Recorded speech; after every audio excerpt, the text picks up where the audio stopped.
नमस्कार, आपके साथ मैं हूं सुमेरा खान। सत्ता के सभी न्यूज मित्रों का स्वागत है। पहले सत्ते पे सत्ता, यानी 7 खबरें और अहम जानकारियां।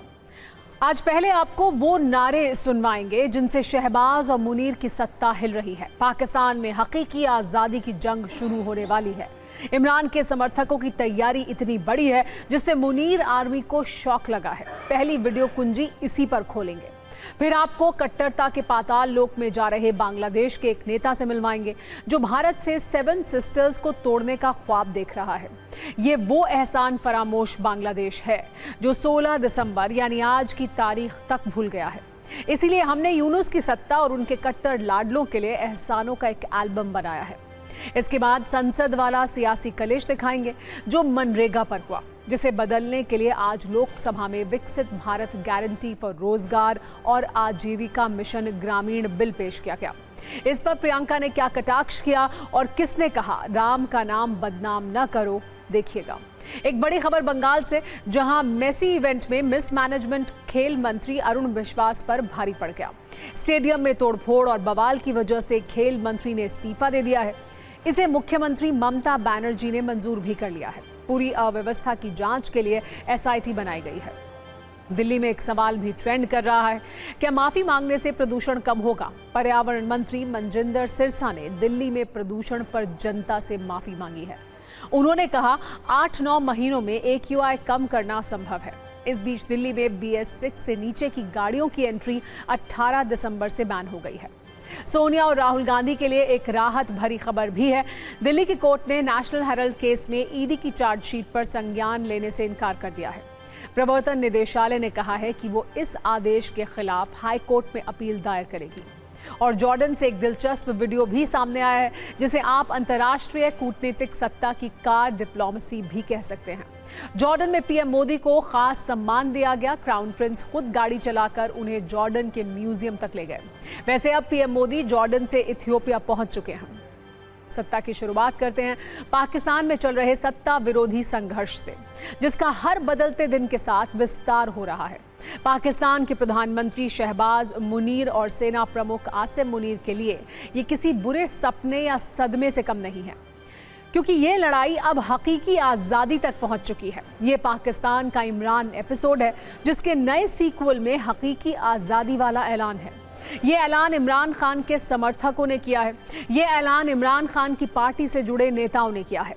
ऐसा कहा जा रहा है कि शहबाज और मुनीर ने इस विरोध को कंट्रोल करने में देर कर दी। अब ये आक्रोश रुकने वाला नहीं है। बहुत जल्द पाकिस्तान में उलटफेर होने वाला है। इसीलिए पाकिस्तान के सत्ताधीशों के माथे पर चिंता की लकीरें दिख रही हैं। आज इसका वीडियो सबूत देखने को मिला जब इमरान खान की बहन अलीमा खान सभी चुनौतियों को पार करते हुए अदियाला जेल पहुंची। उनके साथ बड़ी संख्या में इमरान के समर्थक भी थे। ये तस्वीर पाकिस्तान से आई है जो वहां के ताज़ा हालात को बखूबी बयां कर रही है। आज मंगलवार है। आज के ही दिन इमरान खान के परिवार वालों से मिलने का दिन होता है, उन्हें अनुमति मिलती है। लेकिन मुनीर तंत्र का अक्षरशः पालन करने वाली पाकिस्तान की व्यवस्था इसका पालन नहीं कर रही थी। इसीलिए इमरान के परिवार और समर्थकों की नाराजगी बढ़ चुकी है। इस तस्वीर में पाकिस्तान का डर भी छिपा है। जेल के बाहर वाटर कैनन का इंतजाम किया गया था, बैरिकेडिंग की गई थी ताकि कोई भी जेल तक न पहुंच पाए। लेकिन इमरान खान के समर्थकों ने सारी व्यवस्था की बैरिकेडिंग ही तोड़ दी। अब इमरान को लेकर पाकिस्तान में चल रहे आक्रोश के सबसे अहम एपिसोड की बात करते हैं, जिसमें इमरान की पार्टी के मुख्यमंत्री सीधे सीधे शहबाज और मुनीर को चुनौती दे रहे हैं। नाम है सुहेल आफरीदी, जो खैबर पख्तूनख्वा के मुख्यमंत्री हैं। उन्होंने रैली कर मुनीर के लिए कई संदेश दिए हैं। सुहेल आफरीदी ने कहा है कि छीन कर लेंगे हकीकी आज़ादी, लेकर रहेंगे हकीकी आज़ादी। रैली में मौजूद लोगों से कहा कि हकीकी आज़ादी मिलकर लेनी होगी। ये भी कहा कि बहुत हो चुका है, अब कफन में आएंगे या आज़ादी लेकर आएंगे।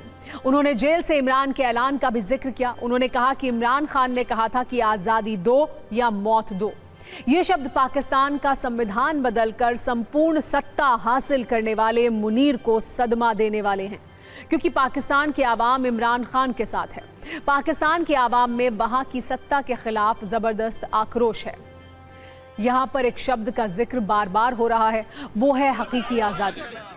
हो सकता है सत्ता के कई न्यूज़ मित्रों को इसका मतलब न मालूम हो। आपको बहुत आसान भाषा में इसका मतलब और मायने आइए समझाते हैं। हकीकी आज़ादी का मतलब होता है संपूर्ण आज़ादी, मतलब एब्सोल्यूट आज़ादी।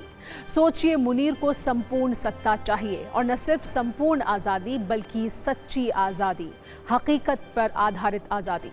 वहाँ के पूर्व प्रधानमंत्री और उनके समर्थकों को संपूर्ण आज़ादी चाहिए। इससे आप ये समझ सकते हैं कि पाकिस्तान में किस लेवल का टकराव चल रहा है।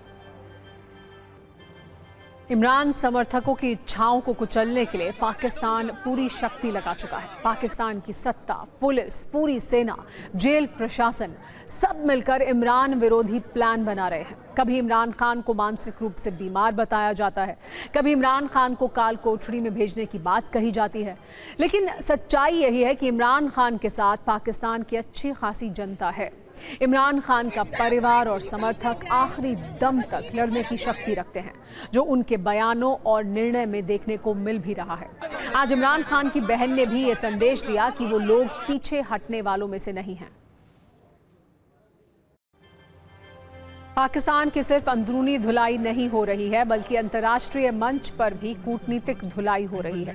संयुक्त राष्ट्र में भारत ने एक बार फिर पाकिस्तान का सच से सामना कराया है, उसकी हकीकत दुनिया के सामने लाई है। संयुक्त राष्ट्र में भारत के राजदूत हरीश ने कई घटनाओं का नाम लेते हुए पाकिस्तान को जमकर सुनाया है। उन्होंने कहा कि पाकिस्तान की अंदरूनी राजनीति में उथल पुथल है। पाकिस्तान में पूर्व प्रधानमंत्री इमरान खान को जेल में डाल दिया गया है। इमरान की पार्टी पर कई पाबंदियां लगाई गई हैं। पाकिस्तान की सेना ने संविधान में अपने हिसाब से बदलाव किए हैं। संवैधानिक तख्तापलट के जरिए मुनीर को खुली छूट दी गई है। उन्होंने ये भी कहा कि पाकिस्तान आतंकवाद का सेंटर है। ये भी कहा कि आतंकवादी हमलों के चलते सिंधु जल संधि निलंबित हुई, जो पाकिस्तान के लिए एक सबक है। सत्ता में आगे बढ़ते हैं दो चेहरों के साथ, दो क्रिकेट वर्ल्ड चैंपियन कप्तान की खबरों के साथ। एक पाकिस्तान से है और दूसरे श्रीलंका से। बड़ी बात यह है कि दोनों करप्शन से क्लीन बोल्ड हो चुके हैं। आपको हम दिखा रहे हैं, एक इमरान खान की तस्वीर है जो अगस्त 2023 से पाकिस्तान की जेल में बंद हैं। अब श्रीलंका क्रिकेट टीम के पूर्व कप्तान अर्जुन रणतुंगा को लेकर खबर आई है। बताया जा रहा है कि वो भ्रष्टाचार के केस में इस तरह फंस चुके हैं कि किसी भी वक्त उनकी गिरफ्तारी हो सकती है, किसी भी वक्त वो जेल जा सकते हैं। उनके भाई की गिरफ्तारी हो चुकी है, अब उनकी बारी आने वाली है। अर्जुन रणतुंगा की जेल वाली पूरी कहानी बताने से पहले आपको हम दो तस्वीर भी दिखाना चाहते हैं। ये सिर्फ तस्वीर नहीं है, ये इन दो चेहरों की पहचान है। इमरान खान और अर्जुन रणतुंगा एक वक्त में क्रिकेट वर्ल्ड कप के चैंपियन थे। वर्ष 1992 में पाकिस्तान ने क्रिकेट वर्ल्ड कप जीता था। उस वक्त इमरान खान कप्तान थे, उन्होंने ही पाकिस्तान के लिए कप उठाया था। इसके बाद वो भ्रष्टाचार के आरोप में ऐसे फंसे कि आज भी जेल में बंद हैं। इसी तरह अर्जुन रणतुंगा ने 1996 में श्रीलंका को वर्ल्ड कप जिताया था। अब अर्जुन रणतुंगा पर करोड़ों रुपए के तेल घोटाले का आरोप लगा है। अर्जुन रणतुंगा पर 80 करोड़ श्रीलंकाई रुपए के नुकसान पहुंचाने का आरोप लगा है। भारतीय रुपए में ये लगभग 23 करोड़ 50 लाख है। उनके भाई धम्मेका रणतुंगा को कल गिरफ्तार किया गया था। आपके मन में ये प्रश्न उठ रहा होगा कि क्रिकेट की पिच पर चौके और छक्के लगाने वाले अर्जुन रणतुंगा भ्रष्टाचार की पिच पर कैसे आ गए। श्रीलंकाई अधिकारियों ने अदालत को यह बताया है कि पेट्रोलियम मंत्री रहते हुए उन्होंने भ्रष्टाचार किया था। ये जानकारी कोलंबो की एक अदालत में दी गई है। श्रीलंका की भ्रष्टाचार निरोधक एजेंसी CIABOC के अनुसार अर्जुन रणतुंगा और उनके भाई पर लंबे समय के लिए तेल खरीद की प्रक्रिया में बदलाव करने का आरोप है। उन पर महंगे दामों पर इसे खरीदने के आरोप हैं। एजेंसी का कहना है कि 2017 में किए गए 27 सौदों के कारण श्रीलंकाई सरकार को करीब 80 करोड़ रुपए का नुकसान हुआ। अर्जुन रणतुंगा फिलहाल विदेश में हैं और देश लौटते ही उन्हें गिरफ्तार किया जाएगा। अदालत ने अर्जुन रणतुंगा के बड़े भाई धम्मेका रणतुंगा पर यात्रा प्रतिबंध भी लगाया है। धम्मेका श्रीलंका और अमेरिका की दोहरी नागरिकता रखते हैं। इस मामले की अगली सुनवाई 13 मार्च को तय की गई है। 62 साल के अर्जुन रणतुंगा श्रीलंकाई क्रिकेट के सबसे बड़े नामों में शामिल हैं। अर्जुन रणतुंगा श्रीलंका सरकार में पेट्रोलियम उद्योग मंत्री थे और धम्मेका सरकारी कंपनी सिलोन पेट्रोलियम कॉरपोरेशन के प्रमुख थे। अब हमारा अगला कीवर्ड है एहसान फरामोश। ये शब्द उस बांग्लादेश पर बिल्कुल सटीक बैठता है जो आज यानी 16 दिसंबर की तारीख को भूल गया है। तभी 16 दिसंबर से एक दिन पहले यूनुस की सत्ता को समर्थन करने वाले उनके कट्टर लाडलों ने भारत के लिए जहर भरे बयानों की डिलीवरी की है, धमकियां दी हैं। ये वो बांग्लादेश है जो भारत के आत्मबल से बना है, जिसका 1971 से पहले नामो निशान नहीं था। लेकिन अब उसी बांग्लादेश में बैठे कट्टरपंथी भारत को तोड़ने का ज्ञान दे रहे हैं। इसीलिए मोहम्मद यूनुस के आशीर्वाद से बांग्लादेश में वो फल फूल रहे ये कट्टरपंथी अपने वैचारिक मरम्मत का प्रबंध हमने आज किया है उनकी। और सत्ता में आज हम एक एल्बम से बांग्लादेश की याददाश्त को दुरुस्त भी करेंगे। वैसे इसके लिए हमारे पास सत्ता की एक वर्कशॉप है, लेकिन जिस नेता ने भारत को तोड़ने वाला बयान दिया है वो थोड़ा तुच्छ और छोटा है। इसीलिए पूरी सर्विस की जरूरत नहीं है, सिर्फ चेकअप से ही काम हो जाएगा। इस नेता का नाम है हसनत अब्दुल्ला, जो बांग्लादेश की नेशनल सिटीजन पार्टी से जुड़ा है। शेख हसीना के खिलाफ हिंसक विरोध का प्रमुख सूत्रधार रहा है, इसलिए इसे यूनुस का चहेता भी कह सकते हैं। हसनत अब्दुल्ला ने खुलेआम भारत को तोड़ने की धमकी दी है और ये कहा है कि भारत से 7 सिस्टर्स को अलग कर देंगे। अब्दुल्ला ने ढाका में एक रैली से अपने ये कट्टर ख्वाब बताए हैं और कहा, अगर बांग्लादेश अस्थिर हुआ तो भारत इसकी कीमत चुकाएगा और विरोध की आग सीमाओं के पार फैल जाएगी। वैसे तो एहसान जताना अच्छा नहीं माना जाता, लेकिन अगर कोई अच्छे कर्मों और दी हुई मदद को भूलकर कट्टर हो जाए तो उसे आईना दिखाना जरूरी है। इसलिए हमने आज बांग्लादेश पर भारत के एहसानों का एल्बम तैयार किया है। लेकिन पहले समझिए, बांग्लादेश की नेशनल सिटीजन पार्टी के नेता हसनत अब्दुल्ला जो 7 सिस्टर्स को अलग करने के कट्टर ख्वाब देख रहे हैं वो है क्या। 7 सिस्टर्स भारत का वो पूर्वोत्तर हिस्सा यानी नॉर्थ ईस्ट का इलाका जिसमें 7 राज्य शामिल हैं और इन्हीं 7 राज्यों को 7 सिस्टर्स कहा जाता है। इनके नाम है अरुणाचल प्रदेश, असम, मणिपुर, मेघालय, मिजोरम, नागालैंड और त्रिपुरा। अब सवाल है कि इन राज्यों का नाम 7 सिस्टर्स कैसे पड़ा, तो वो भी समझ लीजिए। देश आजाद होने से पहले इस क्षेत्र में सिर्फ 3 राज्य थे, मणिपुर, असम और त्रिपुरा। लेकिन 1947 में आज़ादी के बाद देश का विस्तार हुआ और इन्हीं 3 राज्यों में से 4 और राज्यों का गठन किया गया, जिनमें अरुणाचल प्रदेश, मेघालय, मिजोरम और नागालैंड थे। क्योंकि इन 7 राज्यों की निर्भरता एक दूसरे के ऊपर रहती है, साथ ही इनकी सामाजिक, राजनीतिक और आर्थिक स्थिति भी एक दूसरे के समान है। इसीलिए इन सभी राज्यों को 7 सिस्टर्स का नाम दिया गया। ये नाम असम के एक सिविल सेवक ज्योति प्रसाद साइकिया ने दिया था। उन्होंने तब जनवरी 1972 में एक रेडियो टॉक शो में इन 7 राज्यों के लिए 7 सिस्टर्स शब्द का प्रयोग किया था। उसी 7 सिस्टर्स को तोड़ने की धमकी मोहम्मद यूनुस के लाडले हसनत अब्दुल्ला ने दी है। अब एहसानों का एल्बम खोलते हैं जो हमने बांग्लादेश की कट्टर सत्ता को आईना दिखाने के लिए तैयार किया है। इससे पाकिस्तान की सत्ता भी थोड़ा शर्मिंदा हो सकती है। आज 16 दिसंबर 2025 है, लेकिन आज से 54 वर्ष पहले 16 दिसंबर 1971 ही वो तारीख थी जब भारत के आत्मबल और पाकिस्तान के आत्मसमर्पण से बांग्लादेश का जन्म हुआ था। जब पूर्वी पाकिस्तान और पश्चिमी पाकिस्तान अलग हो गए थे, भारत के आगे पाकिस्तान के 90,000 सैनिकों ने सरेंडर किया था और इसके बाद पूर्वी पाकिस्तान का नया नामकरण हुआ था, जिसे दुनिया आज बांग्लादेश कहती है। लेकिन आज का बांग्लादेश कट्टरता के उस पाताल लोक में पहुंच गया है जहां एहसान और इतिहास याद नहीं रहते।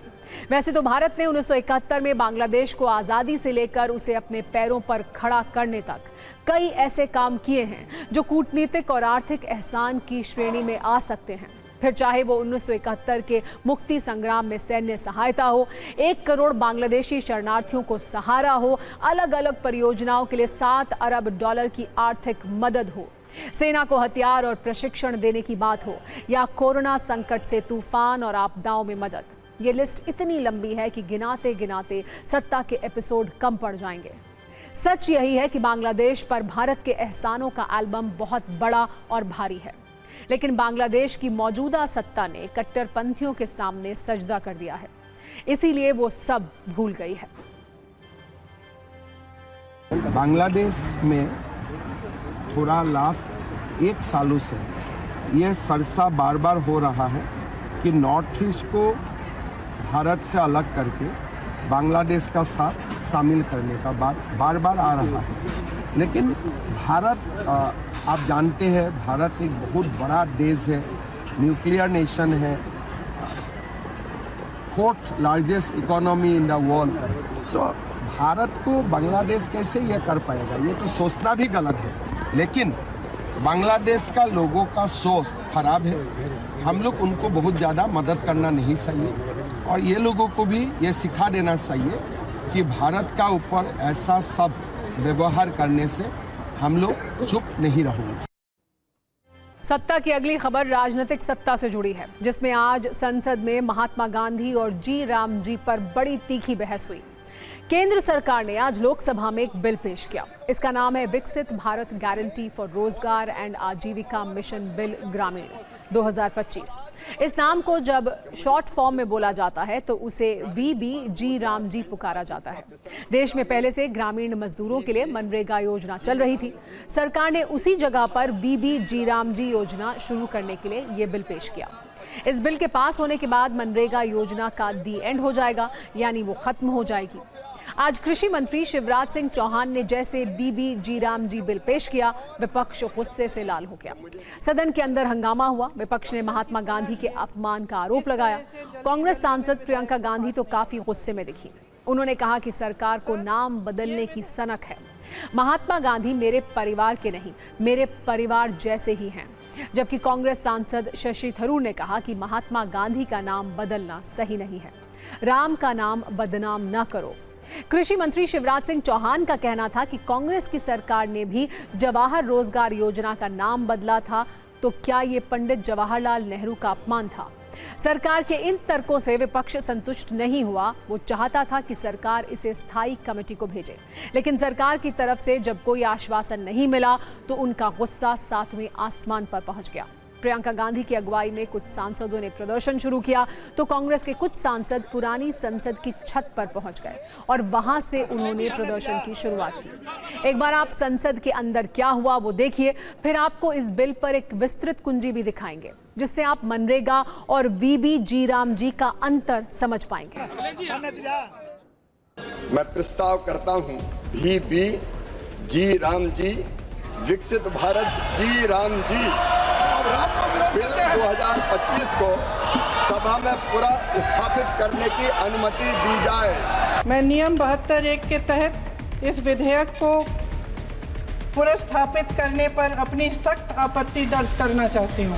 हर योजना का नाम बदलने की जो सनक है ये समझ में नहीं आती है। इस विधेयक द्वारा केंद्र का नियंत्रण बढ़ाया जा रहा है और जिम्मेदारी घटाई जा रही है। कांग्रेस तो यूपीए तो केवल मनरेगा लेके आई थी, लेकिन 2,13,220 करोड़ रुपया यूपीए की सरकार ने मनरेगा पर खर्च किए थे।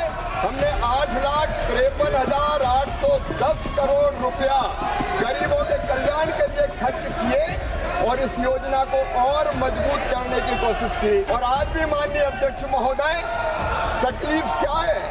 100 दिन की गारंटी के बजाय हम 125 दिन की गारंटी दे रहे हैं काम की। उसके लिए 1,51,282 करोड़ से ज्यादा रुपए की राशि का प्रावधान किया गया है। सर, जो 100 दिन का अधिकार आपने 125 करने की बात की है, लेकिन इसमें वेतन की बढ़ोतरी, आपकी जो मजदूरी की बढ़ोतरी है, इसकी कोई बात नहीं है। महात्मा गांधी जी मेरे परिवार के नहीं थे, लेकिन मेरे परिवार जैसे ही हैं और इस पूरे देश की यही भावना है सर। जब बापू हमारे दिलों में बसते हैं, उनका हम पूरा सम्मान करते हैं।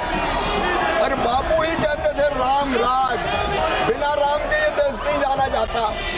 पता नहीं क्यों जी राम जी नाम आ गया तो ये भड़क गए। गहन जांच पड़ताल और व्यापक चर्चा के लिए इसे कम से कम स्थायी समिति के पास भेजा जाना चाहिए और कोई विधायक किसी की निजी महत्वाकांक्षा, सनक और पूर्वाग्रहों के आधार पर न तो पेश होना चाहिए और न ही पास होना चाहिए। तस्वीरों से ये साफ है कि विपक्ष काफी गुस्से में है। विपक्ष की प्रतिक्रियाओं को विस्तार से समझें, लेकिन पहले जी राम जी की फुल फॉर्म समझते हैं। VBG राम जी की फुल फॉर्म में V यानी विकसित, B से भारत, G से गारंटी फॉर, R से रोजगार एंड A से आजीविका, M से मिशन और G से ग्रामीण यानी विकसित भारत गारंटी फॉर रोजगार एंड आजीविका मिशन ग्रामीण है। इस योजना के मकसद की तरह नाम भी काफी बड़ा है और विपक्ष इसी का सबसे ज्यादा विरोध कर रहा है। वैसे इस नाम में हिंदी और अंग्रेजी दोनों हैं। कांग्रेस के बड़े नेता पी चिदम्बरम ने सरकारी विधेयकों में हिंदी के इस्तेमाल की आलोचना की है। उन्होंने कहा है कि वो संसद में लाने वाले बिलों के टाइटल में अंग्रेजी के अक्षरों में लिखे हिंदी शब्दों के इस्तेमाल की सरकार के तौर तरीके का विरोध करते हैं। तो नाम और भाषा दोनों का विरोध है। लेकिन सवाल यह है कि VBG राम जी बिल है क्या? ये बिल मनरेगा की तरह ही ग्रामीण रोजगार गारंटी का बिल है। मनरेगा की जगह अब VBG राम जी के तहत काम मिलेगा। मनरेगा का खर्च करीब करीब केंद्र सरकार उठाती थी। अब राज्य सरकार को 10% जो वो पहले देती थी उससे बढ़कर 40% खर्च उठाना पड़ेगा। बुआई कटाई के दौरान रोजगार नहीं मिलेगा। तर्क यह है कि अगर मनरेगा के तहत उस दौरान काम मिला तो बुआई और कटाई के लिए मजदूर नहीं मिलेंगे। कुछ ऐसे सवाल भी हैं जिससे ये खबर आप और आसानी से समझ पाएंगे। सवाल यह है कि क्या VBG राम जी बिल मनरेगा को खत्म कर देगा? नए बिल से साफ है कि मनरेगा कानून खत्म हो रहा है, यानी VBG राम जी मनरेगा की जगह लेगा। सवाल यह भी है कि क्या मजदूरी के दरों में बदलाव होगा? मजदूरी बढ़ेगी या घटेगी, इस पर बिल में कुछ साफ नहीं कहा गया है। कुछ लोगों के मन में यह सवाल है कि क्या 125 दिन का रोजगार सभी को मिलेगा? जवाब है कि कुछ शर्तों के साथ सभी को वर्ष में 125 दिन काम मिलेगा। वैसे संसद के अंदर ही नहीं, इस मामले में संसद के बाहर भी काफी हंगामा हुआ। लोकसभा में नेता विपक्ष राहुल गांधी ने सोशल मीडिया पर लिखा, मोदी जी को 2 चीजों से पक्की नफरत है, महात्मा गांधी के विचारों से और गरीबों के अधिकारों से। प्रधानमंत्री मोदी को ये योजना हमेशा खटकती रही और पिछले 10 वर्षों से इसे कमजोर करने की कोशिश करते रहे हैं। आज वो मनरेगा का नामो निशान मिटाने पर आमादा हैं। वैसे सिर्फ विपक्ष ही नहीं, सरकार की सहयोगी TDP भी इस बिल में थोड़ी चिंतित नजर आ रही है। विपक्षी दलों और TDP की चिंता की सबसे बड़ी वजह है इस योजना में केंद्र सरकार का हिस्सा कम होना और राज्य सरकार का हिस्सा बढ़ना। मनरेगा का पूरा खर्च केंद्र सरकार उठाती थी, जबकि VBG राम जी में केंद्र सरकार 60% और राज्य सरकार को 40% पैसा देना होगा। विपक्षी दलों का कहना है कि 60 और 40 के रेशियो में राज्य सरकार पर अतिरिक्त बोझ बढ़ेगा। NDA के घटक दल TDP ने भी 60 और 40 के रेशियो पर चिंता व्यक्त की है। आंध्र प्रदेश की आर्थिक हालत मजबूत स्थिति में नहीं है, लेकिन फिर भी वो इस मुद्दे पर सरकार के साथ हैं। TDP पार्लियामेंट्री पार्टी के चीफ लावू कृष्णा देव का कहना है कि आंध्र प्रदेश एक कैश की कमी वाला राज्य है। बदलावों से आंध्र प्रदेश पर 2000 करोड़ रुपए का एक्स्ट्रा फाइनेंशियल बोझ पड़ सकता है। हम केंद्र सरकार से बात करेंगे और उनसे लगातार मदद मांगेंगे। सरकार का तर्क है कि यह बिल गांधी की भावना, दीनदयाल का संकल्प और 2047 का लक्ष्य के हिसाब से है और देश के विकसित और आत्मनिर्भर गांव के संकल्प को पूरा करेगा।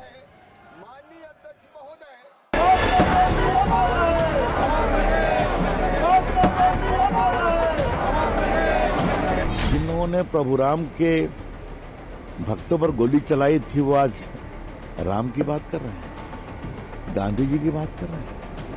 कांग्रेस पार्टी ने गांधी जी का कितना सम्मान किया, उनके मूल्यों का कितना सम्मान किया। मैं तो एक ही बात कहूंगा, गांधी जी कभी परिवारवाद की बात करते थे क्या? राम जी के नाम पे किसी को विरोध नहीं है। गांधी जी ने खुद हे राम कहकर अपनी जान दी थी। राम जी के नाम से किसको विरोध हो सकता है? लेकिन महात्मा गांधी को आप मिटाने का प्रयास करते हैं, तो ये अपनी कमजोरियों को छिपाने के लिए महात्मा गांधी का नाम स्कीमों से भी हटाना चाहते हैं। राजनीति और स्कीम इसलिए होनी चाहिए जिससे जनता को लाभ पहुंचे। मनरेगा से बहुत से लोग, मजदूरों को काम मिलता था और फिर आप पूरा भार स्टेट गवर्नमेंट पे डाल दोगे, स्टेट सेंटर पे डालेगी। अभी बहुत सारी स्टेट्स को पैसा ही नहीं मिला है मनरेगा का, तो नाम बदलने से कोई बहुत बड़ा काम नहीं होने वाला है। दिल्ली की सरकार अब यूपी की सरकार की नकल कर रही है। गांधी से इतना नफरत क्यों? गांधी हमारी संप्रभुता में है, हमारे संस्कार में है।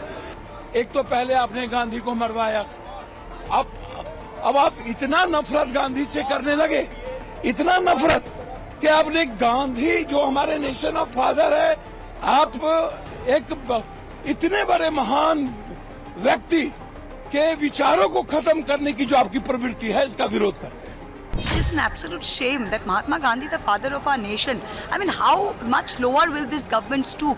I am telling you, this will lead to an all India-wide anti-government agitation, because you have disrespected the father of our nation, who wanted a Ram Rajyam.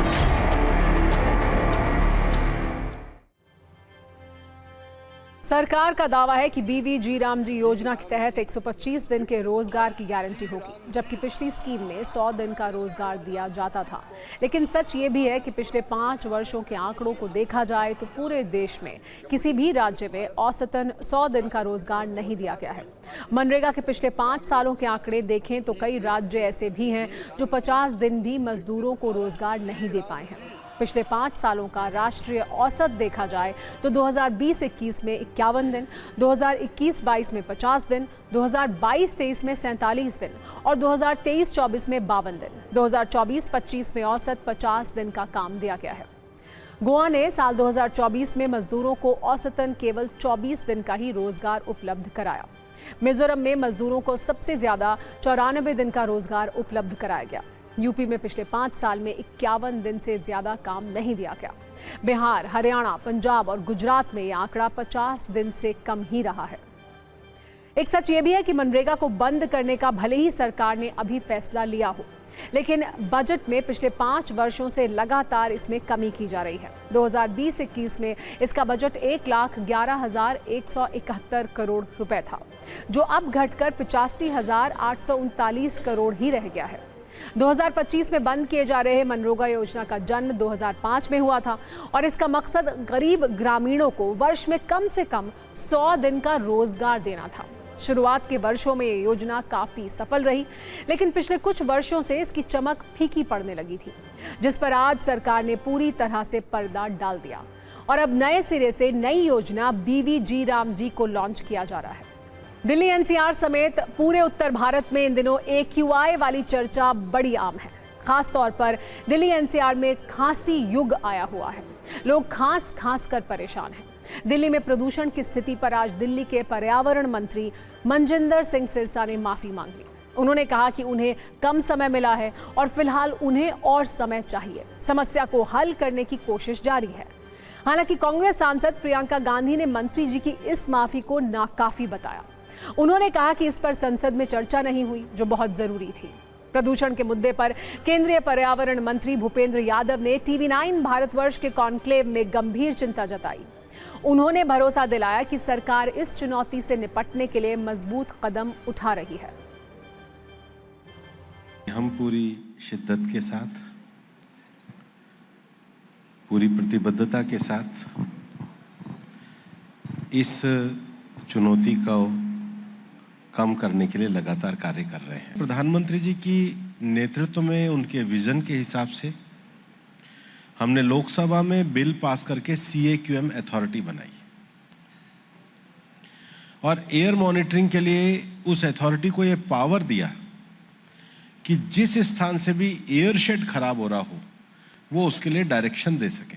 अब दूसरा विषय है कि जो दिल्ली का AQI जो हम बार बार देखते हैं, इसमें मुख्य रूप से हवा में 2 पार्टिकुलेट हैं या कण हैं, एक है PM2.5, एक है PM10। तो हमने पिछले 3 सालों में योजनाबद्ध तरीके से पेट्रोल जो है वो BS4 से BS6 पे हम आए, पर दिक्कत यह है कि जो BS1, BS2 के व्हीकल चल रहे हैं उनके पॉल्यूशन को अपन नहीं रोक पाए। फिर भी हमारा ये मानना है कि हम इतने स्ट्रिक्ट मेजर्स कर रहे हैं कि ये जो पॉल्यूशन करने वाले व्हीकल हैं इनको हम लगातार फेस आउट करने में लगने में। और सत्ता में अब वो खबर जिसे सुनकर श्री ठाकुर बांके बिहारी के भक्तों की आस्था को चोट पहुंच सकती है। बांके बिहारी मंदिर में आज कई वर्षों से चली आ रही परंपरा टूट गई। ये परंपरा थी सुबह के बाल और शयन भोग की, जो पहली बार समय पर नहीं लगा। इस परंपरा के टूटने से गोस्वामी समाज में गुस्सा है, साधु संतों में भी आक्रोश है, लेकिन इसकी वजह और ज्यादा हैरान करने वाली है। दावा है कि बांके बिहारी मंदिर का प्रसाद बनाने वाले हलवाई को समय पर वेतन नहीं मिला, इसीलिए श्री ठाकुर जी को भोग समय पर नहीं लगा। सवाल हाई पावर कमेटी पर उठ रहे हैं, लेकिन उसकी भी अपनी दलील है। इस पर एक रील आप भी देखिए।